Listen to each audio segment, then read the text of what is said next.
Hi everyone, this is just a little video to show you how I make these breakfast fridge magnets. So on screen is a list of the brands that I use. Right now I am using the Fimo Soft in black. I tend to use Fimo for anything that's going to be a solid colour, and Super Sculpey I use in beige for anything that I want to then colour in myself later on. So these are the tools that I use. I think I have some from Amazon, some from Hobbycraft, and then obviously a toothbrush. A toothbrush seems like a really bizarre tool, but it's really good for adding texture. I specifically have one that has like the tongue buds on the back as well, which for bread and like crackers and things like that, even grass sometimes, it makes the best texture. If you want to make anything from clay and you don't really know where to start, Pinterest is definitely the place to go. I use Pinterest for my reference photos all the time. Just if you're looking for a specific type of food, for example, just type in fried breakfast photography, which is what I did on this, and you'll find some really good clear images.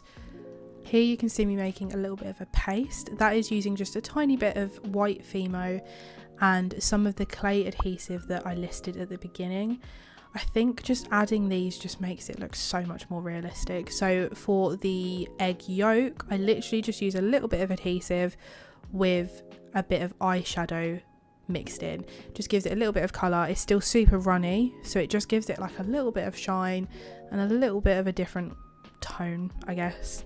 And then with the white, it kind of gives the eggs that really horrible snotty look that they tend to have, and I just think that makes them look so much more realistic. As you can see, I literally just spread it on, and then I tend to like jab it a little bit with the tool just so it's not perfect. Give it a little bit of a rough look to it.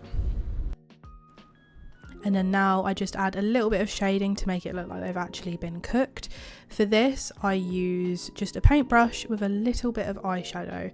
A lot of people tend to use soft pastels, I think, or like chalks.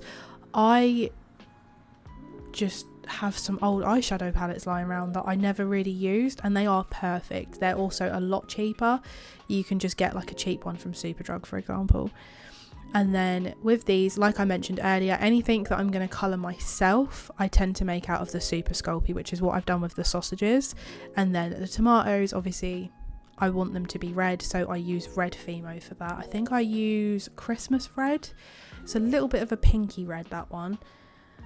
And then for colouring, I either use acrylic paints or eyeshadows. For the sausages, I want them to be a little bit bolder, so I think the acrylic paint just works a little bit better for that. So this part, pretty self-explanatory, as you can see. I'm literally just piecing things together. I always stick the eggs on first because I want them to be kind of tucked underneath everything. And then once that's all on, I just add a little bit more colour to the tomatoes, just to kind of just make it look a little bit more realistic. And then with the bread, that is another thing that I'm going to colour manually, so I like to do it out of the beige Sculpey. I use the toothbrush to give it the texture, and then I go in with my eyeshadow palette and build up the colour. I always start with like a soft yellow and then build it up until it looks like it's toasted, because I find if you go in with a darker colour first, it's very hard to blend it. So I think that makes it just look a little bit more realistic. And then annoyingly, for some reason I didn't film it, but I did add melted butter to the top of them. All that is the same paste that I used for the egg whites, just with a tiny bit of yellow added. And that just again makes them look a little bit more realistic than doing like a solid lump of clay. They look, you can kind of spread it out and make it look melted that way. Once that's done, it's time for the mushrooms. They're really easy to make. I use a little bit of chocolate brown, a little bit of white and a little bit of black just to get that like cooked mushroom colour. I then tend to add a little bit of brown acrylic paint to make them look like they've been fried. The mushrooms are really good to do at the end because if you've got any little gaps, they fill them perfectly. And then once the mushrooms are all on, my least favourite part of this whole process is the baked beans. They take forever, they're so tiny. But same as with the egg yolk, I take a little bit of that orange mixture and just add a little bit of red eyeshadow just to make it a little bit deeper. Then you roll out little orange balls and just keep stacking them on top of each other until you've got that like good baked bean look. And then I add a little bit more of the paste on top just to make them look glossy. Once that's done, I bake these in the oven at 150 degrees Celsius for 15 minutes, Once they're fully cooled down, I use this clay varnish. It's got a really good sheen to it, and I just use this Gorilla Glue to stick the magnet on the back. Well, I hope that made sense, and I hope that helped you if you ever want to make anything like this. This was my first time ever doing a voiceover, so I hope it was okay. And I also somehow completely forgot to add a clip of the bacon, but you know, we've got to start somewhere. But thank you for watching, and I hope this was helpful.